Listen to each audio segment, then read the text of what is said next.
So I've been doing, I've been thinking a lot about how people are getting on Okay. and how they are getting on across the world, different Yes. situations. And I'm just getting the sense that we're never going back to normal times.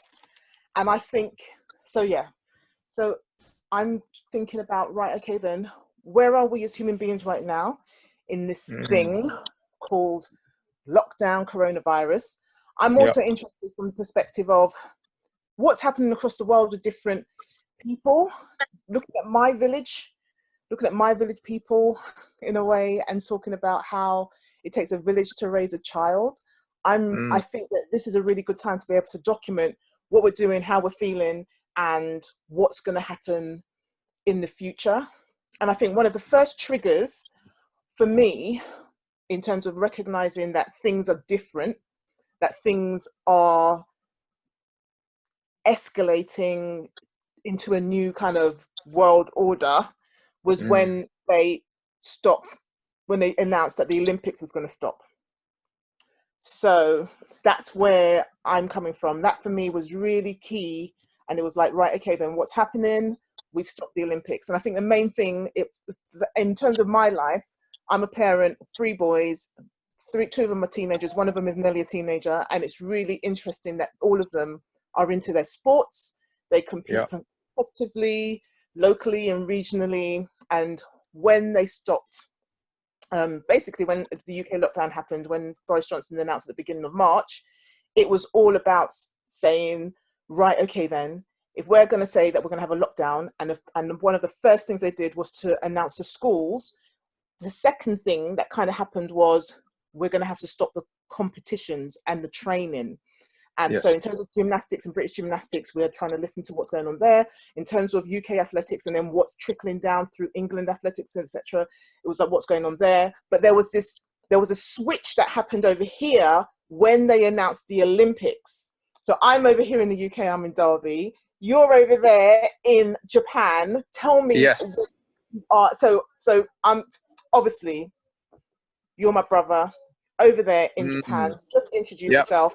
Tell me what you do in Japan and describe that.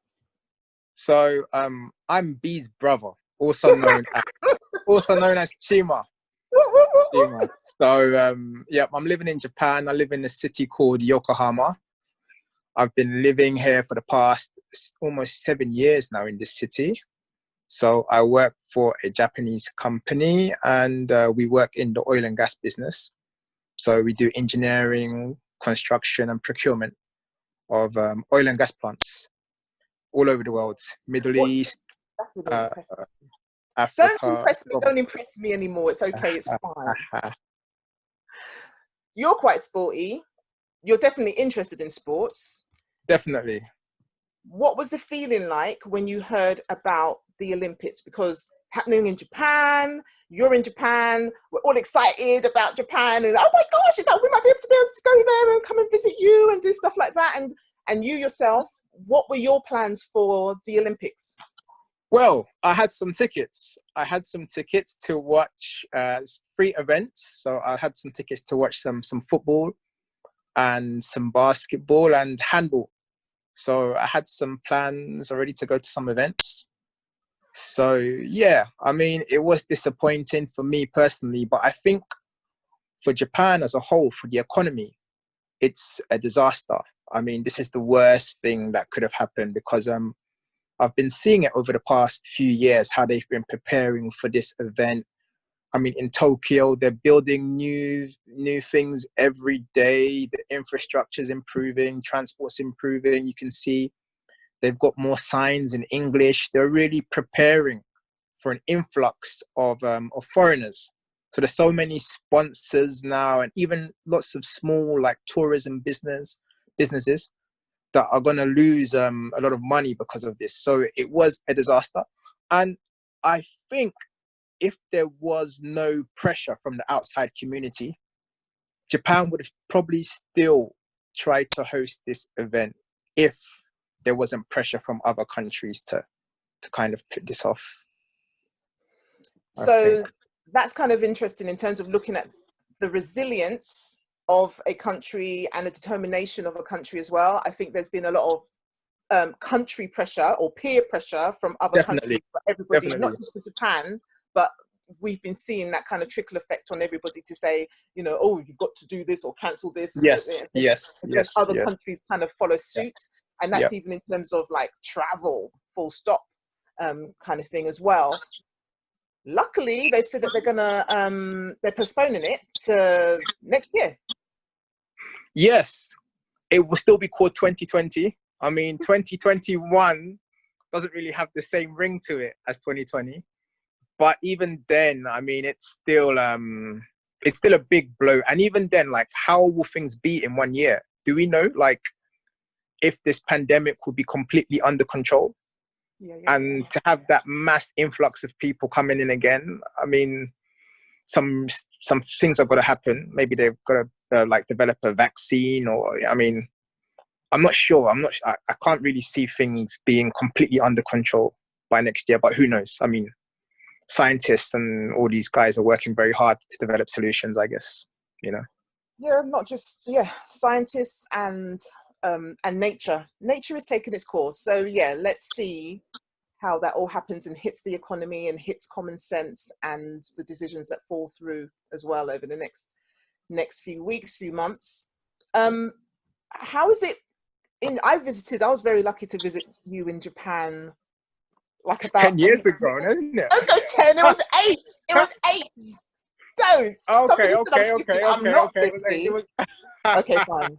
So don't try and add years onto me, but definitely it was about 8 years ago. Nearest And 10, nearest 10. it was when I Okay. was 40. And I was lucky and privileged enough for my family, for you guys to all chip in and allow me to come visit you and visit Japan. And I had my train ticket to the 2 week Yes. one, the 16-day Yeah, one yeah, and stuff. yeah. And I did a journey. I trekked across Japan, and I saw you in Kyoto, and I also caught up with you in Osaka, right? oh Was it yes, Osaka? oh my Osaka. gosh, in Osaka. It was And you came to my little hometown, didn't you?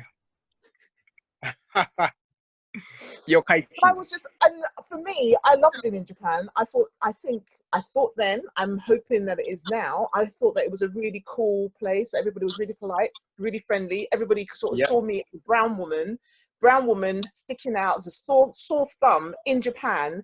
yeah, And yet everybody wanted to help me. I could yeah, not speak the language. I only had my phone to be able to help translate and body language, did yeah, minimal English with yeah. people.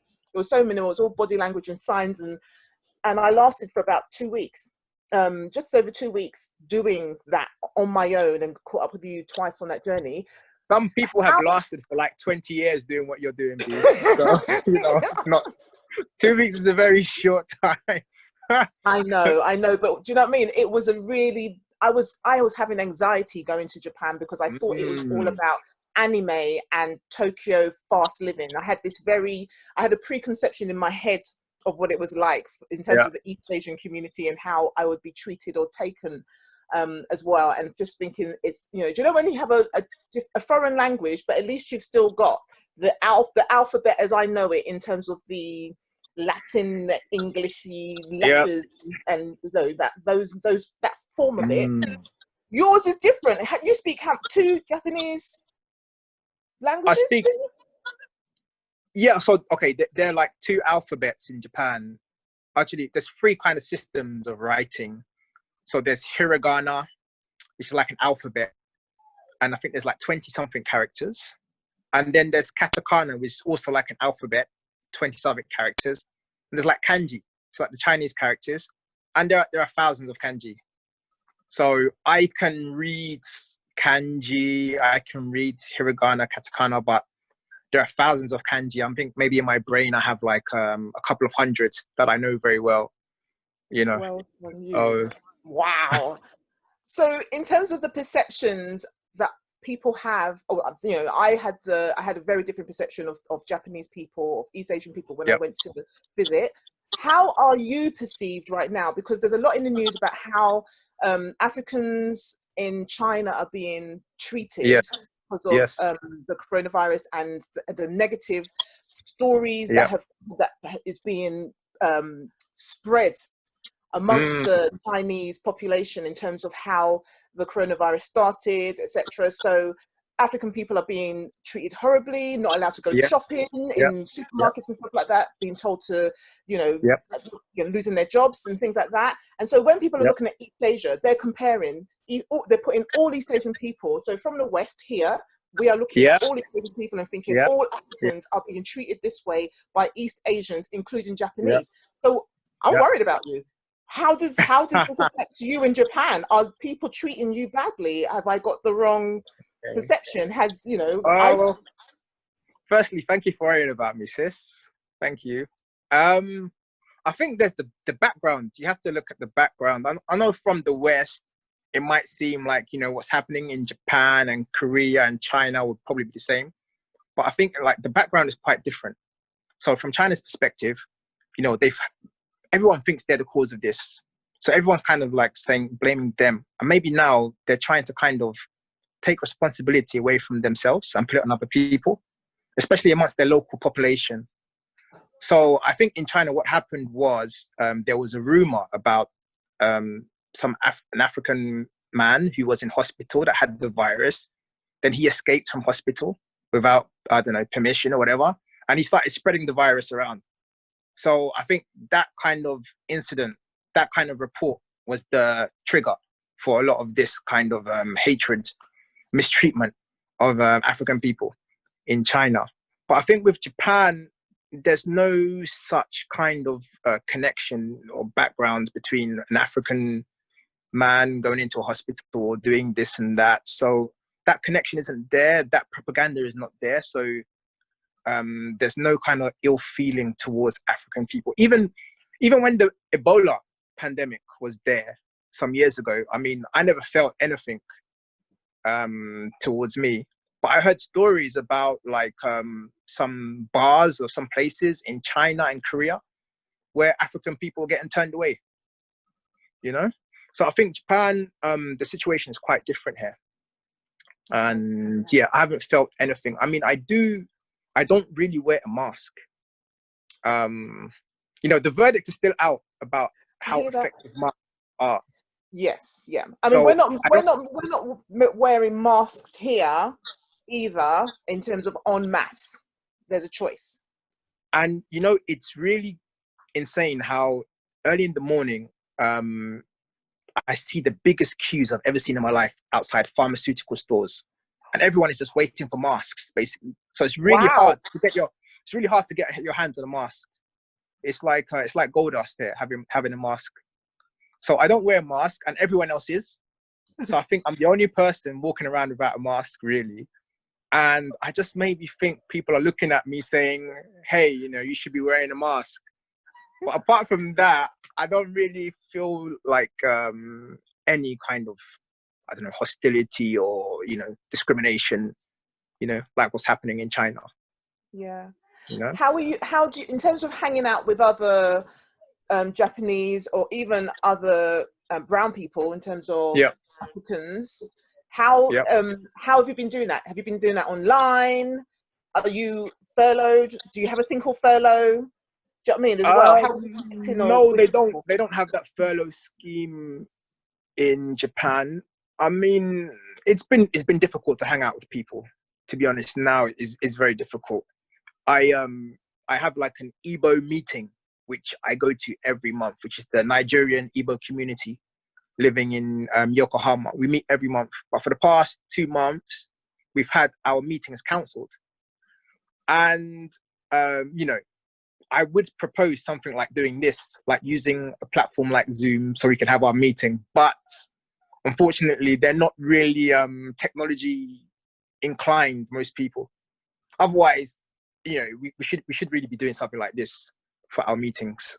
Nice. That's really Um, interesting because you're thinking that everyone in Japan, regardless of background, will basically be very tech savvy or have the minimum kind of techie stuff as well in terms of like a smart technology that would deal with that. That's really interesting. And we have those issues over here as well. We're talking about that regarding education and people not being able to access services online in terms of being taught by the teachers. But yeah, that's interesting in terms of, so that means there'll be some isolation then for some people perhaps. Isolation in terms of Well, I suppose you've got the phone, so you're going to talk to your Igbo people, the Igbo, you know, well, people we in have the. we have the WhatsApp, so the chairman is Oh, there, so okay. it sends Okay then. things on Okay then. WhatsApp, and we have some emails that circulate around. Yeah. Do you know But with WhatsApp? I just mm, saw a communication a couple of days ago saying that they are increasing the video to 8 people. okay, There's on no Zoom. capability. Oh no, Oh, I mean, oh, WhatsApp. WhatsApp. Oh, okay, Yep, okay. yep. All So right. Yeah. it might have come over to where you are in Yokohama. So you might want Okay. to just test that or check it out as well. And therefore you can Okay. I'll video check it out. stuff like that. Yeah. Really interesting. Yeah. What else was I thinking about with Japan? Do you want to ask me anything that's happening over in Derby? I had a question actually. You said that you had the image of how Japanese culture was like, or like, what was your image before? Like, what were you expecting? I'm sorry, I didn't. Oh, like a anime kind of schoolgirls, Japanese schoolgirls, you know, wearing the little tiny outfits I and the mean, but anime. you will find that subculture. You'll find the so I kind of. thought it was mainstream culture. Do you know what I mean? I thought it was everywhere. I'd land in Tokyo, Kyoto, Osaka, wherever I was going to land. I thought I'm going to land and I'm going to see everybody's going to be like this, and they're all wacky and crazy. Because we've had so many different documentaries over the years where people go and visit Japan and they'll go Okay, to Tokyo and they're going to catch the subculture like that. That was but scary for me. It's like, whoo! I didn't know if I they could are handle that. specifically looking at the most like weirdest kind of customs that are gonna kind of attract like viewers and stuff. So they have to find the weird stuff. They can't find like the That scared me. Didn't attract me at yeah. all. But having spoken to Non and you, and knowing that that something else was going on, I was thinking there's got to be a little bit more to it, and do my research as well before going. And yeah, for me I wasn't sure. I really wasn't sure, and then I was going to be on my own for a lot of the time. So it was I just kind of catastrophized it in my head. I And think that's what I was seeing. you came to Japan at the kind of best kind of time in terms of they've relaxed the kind of tourism visa kind of requirements now. So you've got like a flood of Chinese and Indonesian kind of tourists now, and it's very crowded. So I remember when we went to Kyoto, it Yes. wasn't that crowded. But now, well, before this pandemic anyway, Yes. it was super crowded. Yeah. So I think you came at like a really kind of nice time for it, not to be super touristy, but just right. So yeah. So it's becoming like as crowded as London then, say, or Manchester. yeah, Tokyo and Tokyo, Kyoto, Osaka, all of the big cities are becoming quite crowded. Yeah. And I suppose right now, we're talking about the bluebells in terms of nature. I missed, because I came in about August, so I missed the whole apple blossoms. Cherry blossoms and stuff. Yep. Have you got them hanging out now? Because I know people visit there for that. So the cherry blossoms come around at like the second half of April. Okay. Cherry blossoms come around, but they're only around for like 2 weeks. So that 2 weeks is kind of like a special time in Japan where people have picnics and they have some drinks after work, sit around the trees talking, and there are like so many like matsuris. So matsuri means festivals. So many festivals based around the cherry blossoms, and vendors are like selling food, and there's like games for like kids.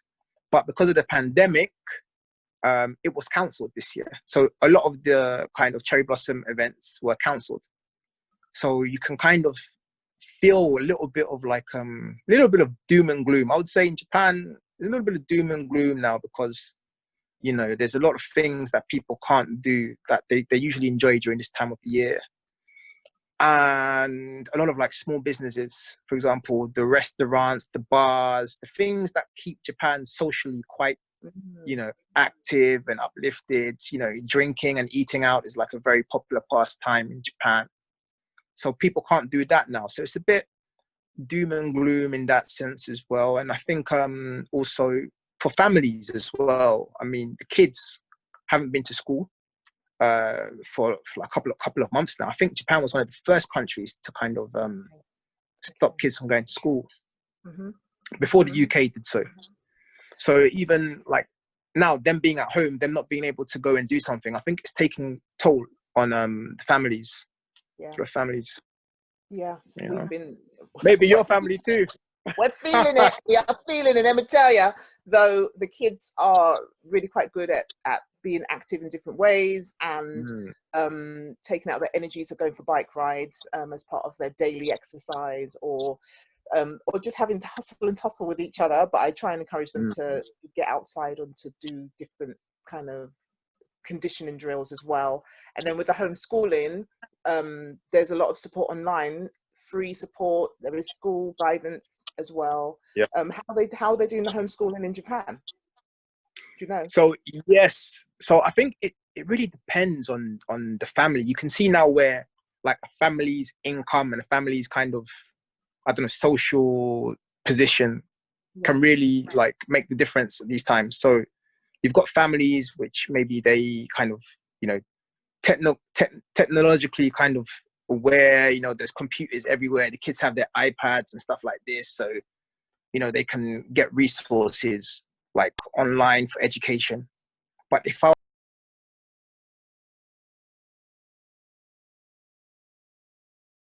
what I see is that in the Midlands we have got across the UK, we've had a lot of people who are suffering, who are dying. But here in Derby, you know, we've got an airport nearby. So we had a lot of people come into the country in February from half term and from different places, from Italy, China, or whatever. Yep. And so, you know, the trickle effect of that is that there is some kind of high peaked death rates that happened here with the AI technology that could increase in the future. Yeah, there's probably going to be jobs in terms of people moving to more technological types of jobs, programming, coding the AI to be able to deliver services. So yeah, that is definitely something for the future and a possibility there. If I'm looking specifically in the Midlands, it will be really interesting for that to take off, not just it being London all the time where people are learning about coding or encouraging their people to do coding. I'm interested in more Black people doing coding, more people with brown skin, more people who are coming from socioeconomic backgrounds, socially deprived backgrounds. I'm more interested in those people understanding that actually there are other ways of grafting and earning a living, and I'm hoping that will be done through technology, through the coding, through the developing of that technology. That comes from encouraging people and actually saying we're in a new era where learning is not about necessarily sitting in front of a teacher who's going to be prescribing to you a particular national curriculum that is kind of outdated, not necessarily brought up to date in a way that is agile, that is responsive to what's going on. We can't go back to that system.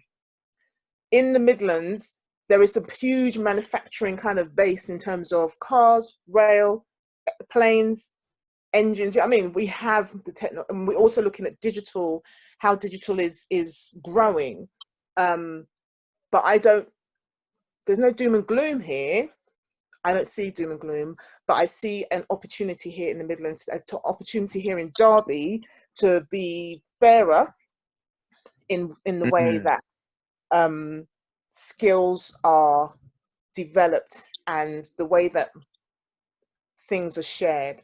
But from a national perspective in the UK, I also think that there's an opportunity to kind of really shake up the system, shake up the education system, shake up the employment system. And I do feel that there are some jobs where you're going to have to redistribute what's happening at the top and bring it down to I don't know about bringing it down or drawing it down, but just recognizing that a lot of people doing home working or working from home, there are ways to make that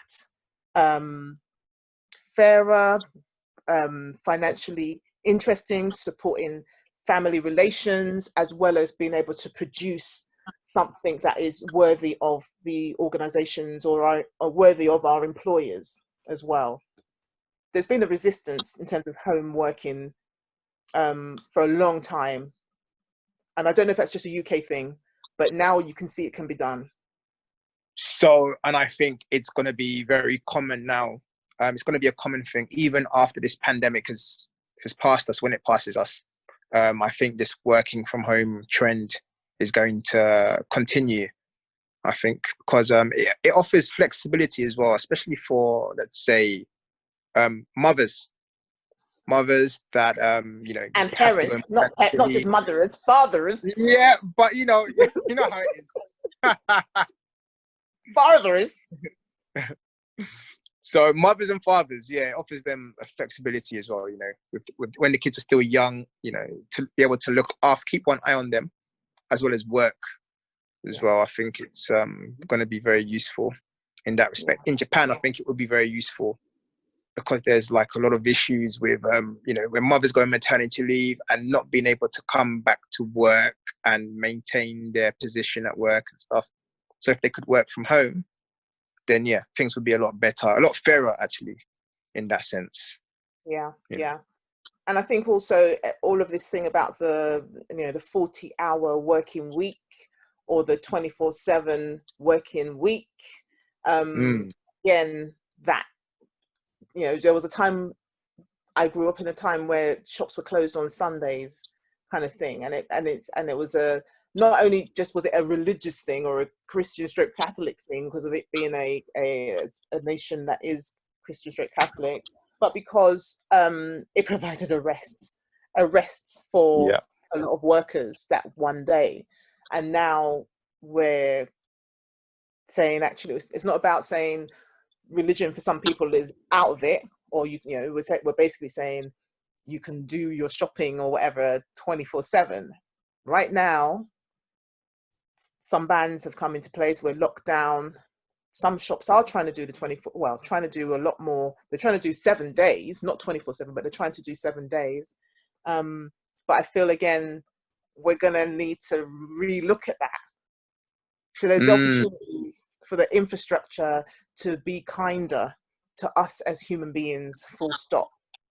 Which means in terms of the empathy that's involved, whether we have AI technology and a mixture of redistribution of wealth in a way that makes sense, so that the key workers at the bottom are able to benefit from them putting in so much hard physical labor stroke work stroke their safety on the line, especially when it comes to the key workers in the NHS and all of the people like the delivery drivers, the bin collecting our bins. I mean, all of those people doing that work, key work.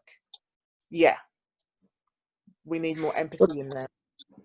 There's a few things actually I'm thinking about. So one thing is with this working from home trend now, I think it might become even more difficult to separate your working life from your private life. I think in my situation, I find myself probably working more now, working at home, because my laptop is here and I'm thinking, okay, I'm here already, let me do an extra hour. Sometimes I find myself doing some work on weekends as well.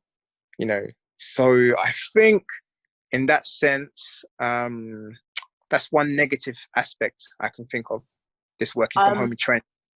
I feel that is about getting used to working from home and recognizing, and also about having a boss who has empathy, that understands that actually they need to remind their workers to take holidays and to shut off when the hours come. So I feel that there's a company culture that can be fostered from the top, and is discussed at all levels within an organization, that encourages people to look at their well-being and to understand that home working is not about, yeah, fine, you might have the kids running in at certain times, or the dog, or the, you know what I mean, somebody, or having to care for somebody and support them and go to the toilet or whatever. But you need to be able to recognize as an organization, as a leader within your organization, that your staff contribute a certain number of hours, and to remind them that if they are being flexible within that, that they are being trusted to be able to deliver their work in that particular bulk of time. And if they is going to be flexible, then that is the responsibility of the employee, as opposed to, and there's got to be some, yeah, conversation, some trust built into that as well, rather than you as the employee feeling guilty for having to take 15-20 minutes off because you had to go and, you know, change some, you know, dressings on somebody's wounds, or you had to, you know, to go and take the dog out for, you know. There is a trust, a human being trust, and there's also an understanding that your organization operates in this way and it delivers this product or service, and the reason this role exists is for you to be able to deliver. Do you know what I mean? So there's a conversation that has to go into that. I think, you know, I feel really privileged and lucky that I work in that kind of organization. I feel that there's a lot of good, positive things that can come from having a leader who is able to do that, is able to recognize that. Don't know if it's because she's a woman or whether she's just very empathetic and listens to everybody within the organization. But I feel like this particular lockdown, that there are a lot of people, a lot of bosses, especially men, who are listening to other bosses in their peer group or their peer industry and saying, oh, what are they doing? And then recognizing and thinking, oh, I'll follow suit. And in following suit, you're hoping that they're picking up those soft skills, those skills that require the empathy that is required, you know, that is necessary for us to be able to drive the economy forward in a way that makes sense, rather than trying to beat your employees into the ground for tiny things and have some sort of control over them because it makes you feel better about your, you know what I mean? It's all of that. And lessons to be learned. yeah, I'm Lessons thinking just in general, like in terms of hygiene itself, I mean, you know, now people are conscious about, you know, washing their hands and, you know, using sanitizer, and like even in hospitals now, PPE. Can you So I imagine? think in one sense now, maybe general hygiene in the UK might be on the up compared to what it was before. Now, I mean, like in Japan, you know, hygiene is like a kind of religion, a very, you know, take off your shoes when you go inside, you wash your hands. Yes. I remember that. Yeah, You know, amazing. all these things. People are wearing masks were like a common thing before this pandemic, you know. So yeah, it's kind of lackadaisical here. It's like, oh yeah, I'll go to the toilet. I might go to a public toilet. I might wash my hands, you know, and you're looking at, you know, the woman who's coming out of the toilet without washing her hands and then carry on to the shopping mall, you know what I mean? You're thinking, oh, okay. So whereas now there are going to be a lot more people who will think about that or carry the alcohol in order to clean their hands, and you know, and to be more vigilant in that respect. And I think we will become, in terms of becoming more vigilant, hopefully we'll be more cleaner, but we don't want to be sterile, because obviously that's the point of our immune system. We want to make sure that our immune system can cope with fighting off disease. We don't want to kill it all. Look, I think, another thing I want to say, like, I found this, you know, my mother told me this story. I found it just like hilarious. Like, I think the price of ginger, I think they're selling ginger like £15 a bunch. So what does that tell you? That there's such a demand now for ginger now, like, as one of the remedies to fight this thing. Yes. You know, that the price has shot up. So that tells you that the population has become more health conscious. They're thinking more about vitamin C. They're thinking more about, you know, things like ginger, garlic. You know, I think we might become more health conscious as well. Yeah? I feel, you know, when we've got the pharmaceutical companies can make money out of you know, the garlic and the ginger, then probably lockdown will come out of lockdown a lot sooner. And that's just me being not cynical, but it's just being real, because, you know, obviously when people talk about a vaccine, we're not going to be able to leave our houses without a vaccine. That's another story. That's another conversation we will have to have, I think, Yeah. and bring some other people into that conversation, I think, because, yeah, vaccine or no vaccine, it's like, this is, yeah, it's another conversation, because I could go into one, because I'm just wondering about the Black Plague, and etc., and you know, flu, and how we live and survive and move forward, and also the mindset coming out of lockdown. But yeah, that's definitely another conversation as But I well. don't know. It's interesting because, you know, okay, now this event is live. It's happening now. Imagine like 5 years from now, 10 years from now, you know, when this is no longer fresh in people's memories, like how, you know, how will things go back to normal, or will things change for No, good? no, We no, no, don't no, know. no. We're, We don't. no, that's the whole point of this conversation. We are not, this is documenting the now. When, yeah, I don't think there is going to be a normal. Everything we're rethinking everything, from laws to freedoms, human rights freedoms, to, you know, food, to advice that you give to people, to clean hygiene, you know, every single level of that hierarchy of needs. As the whole infrastructure of life, the whole reason for us waking up in the morning has changed. Lockdown has changed a lot of things, not just lockdown, coronavirus, COVID-19, you know, it's changed a lot of things. You know, our human way of operating has not changed that much. It's been attacked.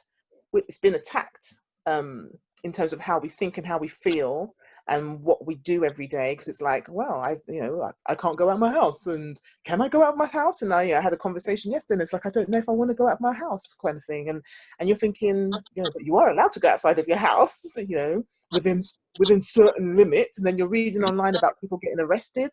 So then people get confused about, well, whether they should go out of their house, because if people are getting arrested, so there's this whole kind of like, things are never going to be the same again, because obviously change has happened, but we need to be able to define a new normal that makes sense to everybody. I'm just thinking about just the large public gatherings. So, you know, if people want to go and watch a play, for example, in the Swan Lake Theatre or Nottingham Playhouse, how is that going to work out? How are they going to manage that risk? That for me is probably the most interesting part of like seeing how life is going to change. Like how are we going to handle these mass gatherings, like football stadiums, you know, the music festivals where you got thousands of people all around each other. Afro Nation in Portugal, exactly, anywhere. You know, it's another conversation. I'm going to keep that for another longer conversation, because I feel that there are certain things that we need to think about as we become released from lockdown, as we plan what the next step looks like, because some people are already planning what it's going to look like, and those conversations are being had at a level which is really high, that it affects human rights. And when you take it at that level to say, this is how we're going to make it run, and then you're going to try to trickle it down through lots of different people, including the mainstream media, who will bring a different level to it. Yeah, it's another conversation. It'll be good to talk again and bring in a couple of other people, or some more people as well, to just not to chew the fat, but to actually talk about the reality of how preparations are being made for how we come out of lockdown, the next step, the new world order, you know, because the steps are in the sand, and it's changing all the time. There's already been, you know, people were carving that new statue that's going to go up and commemorate, you know, the new Churchill, who talked about war, and, you know, all of these key workers. It's all interesting. So yeah, We will do that next time. What time is it over there where you are right now, though? It's getting to midnight, maybe. So Okay. maybe like Cinderella. It's Cinderella. So sweet. It's bedtime soon, maybe. I hear that one. I hear that one. Yeah, Thank you so yeah, much yeah. for chatting. No, Good to it's a catch up. pleasure. Good chat. I Yeah. look forward to the next time. Yeah. No worries, for sure. One. Yeah, you take it easy.